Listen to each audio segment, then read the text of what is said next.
party coming.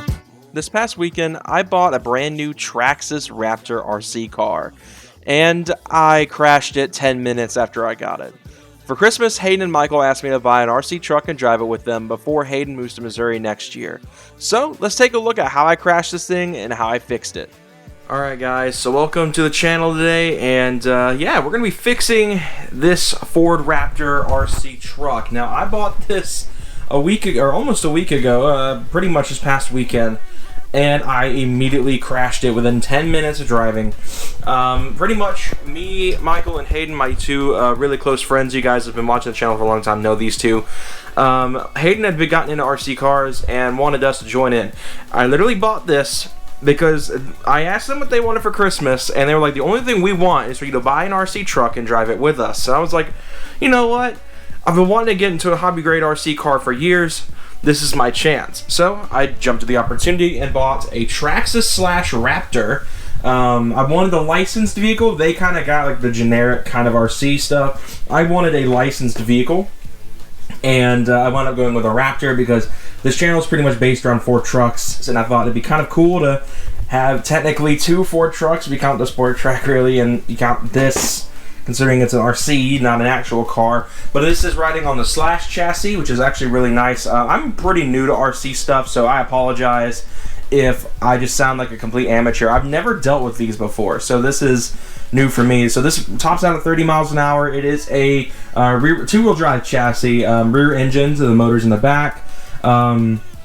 It's got pretty good suspension travel. We did put some stiffeners in the springs to allow it to be a bit less soft, because one of the issues I was having is that it would squat like a drag car, and it would rub the back tires on the fenders. But today we're going to be getting into fixing this Raptor, and kind of just showing off. We're in my closet, or my RC workshop, if you will, and we're going to do some work on this thing today, and hopefully get this thing up and running. So, what broke? I'm going to try to include some B-roll shots of what broke exactly, but what broke is a axle carrier rear knuckle type setup. So, what I went with is some Atomic RC alloy knuckles in blue. So, we're going to be going from the standard Traxxas plastic to metal, which is going to allow a bit more stability and a bit more strength. As Michael and I talked, and he thinks it's probably going to be one of the biggest problem areas of this truck once we start actually driving it off-road. Pretty much how it got broke. Let's talk about that. So, like I said, the three of us have them now. I was over at Hayden's house. It was wet. We were driving in a cul-de-sac. So I thought, I'll swing it a little bit. You know, we'll have some fun with this truck. I'm not going to take it in the mud because I have to drive this thing home. And so I slung it. I slid the truck right in front of Hayden as he was doing a full throttle pull in his RC truck, and just T-boned the absolute snot out of me right on the wheel, and I wound up breaking with that rear knuckle. We're going to work on this today and try to get this thing repaired, and we're going to have a good time with it. Also, that's the wrap for the Sport Track. I know I never featured it. Now you guys know. Black Rose 3M, that was what was going to go on the truck. Trying to sell it now. Anyone local to Atlanta, on the west side of Atlanta, more towards, Carrollton, places like that. Let me know if y'all want to buy this. I want $650 for it, pretty firm. At least $650. But yeah, anyway, back to the RC stuff. Let's get started. I'm also going to be testing out a new POV angle today, so let's just see how this all works out. All the tools are included with Traxxas stuff, and we're going to get this Raptor back up and running.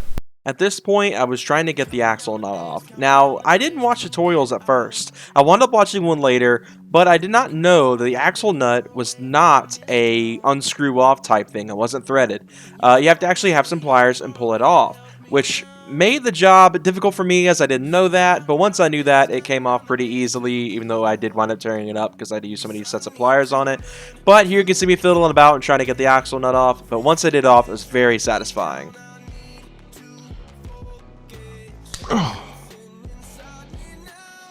Well, that did the trick. Probably my most aggressive set of pliers, but now it's off, so we can actually continue on what we're doing here.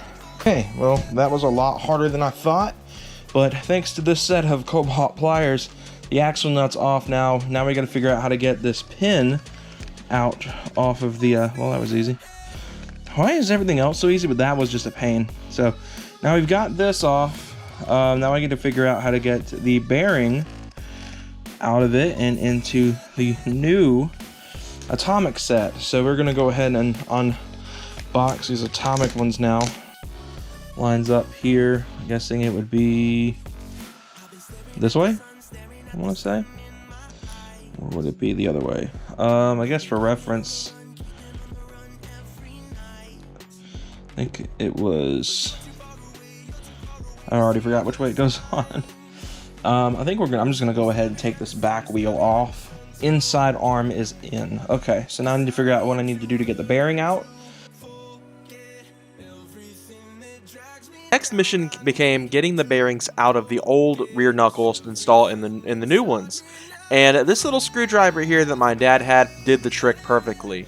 And in the video I watched from RC Nightmare, they utilized the screwdriver, and it wound up being a little bit different than how his worked, where it just pushed it out altogether. Mine wound up just grabbing it and yanking it out when I tried to pull the screwdriver out. But it worked out, the bearings came out, and I was able to transfer them over to the new knuckles, which you'll see in a moment.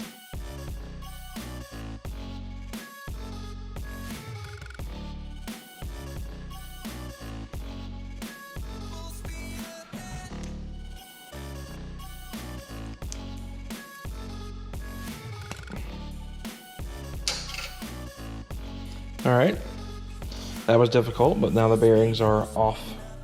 And we can go stub these into the new one. After all of these headaches, getting to this point, bearings, we've got them right here. Don't really appear to have a way that they need to go, so I'm just gonna press them back into their spots. Nice. Awesome, okay. We're on the right track, so let me, I don't know what these are. I guess these go to the bearing, but a little late now. Seems to be spinning fine. Do a little spin test. Yeah, that's spinning great. That bearing feels good. Alright, so now to begin reinstallation, we've got a short screw that bolts up to this arm here. Believe it is this one. So it looks like this will go on the outside here. I'll need to slide the axle back into place, so we're going to do that as well now. Wonderful. Money. Okay, I need this piece to line up with either of these holes here. I don't know which one it's supposed to line up with. I'm gonna go with the outer piece, just because I feel that's correct. The outer hole here. Actually, we're gonna go with the inner hole. That one seems to be the most correct feeling. So kind of go hand tight, just to kind of get this ball rolling here, and then we are going to roll this down here to the bottom. Not correct, or is it?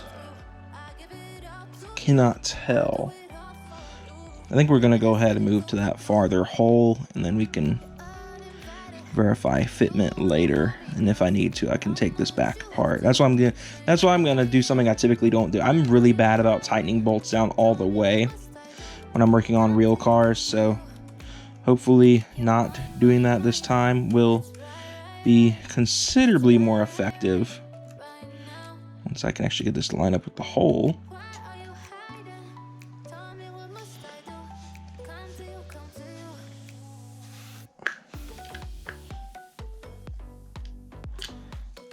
How does our alignment look? Looks like normal.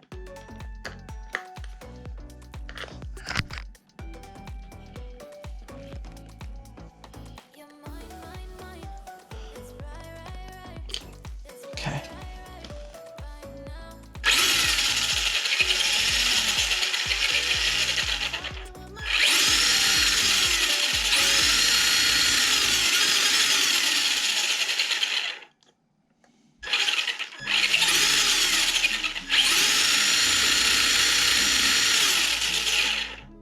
All right, looks like we're good to go. In terms of that that passenger side piece there. So I have a decent bit of more play on this side, I think, with those atomic bearings there. I think I am going to try to make sure that I've gotten this tightened down good. I think the bottom half is pretty tight. I'm more worried about this top half here, where the top of the knuckle actually connects to this. I believe this is more of an end link, but it feels like in terms of the actual ride, it feels fine. It's got the same amount of vibration as it does on the other side, really. I think it has a bit more vibration. Probably do another test with like driving it and see how it reacts. But yeah, I mean, I'm probably gonna do the other side off camera just so I can do that upgrade at a later time. But I think let's go out and drive this thing. All right, so out with the iPhone because my GoPro was dead, so.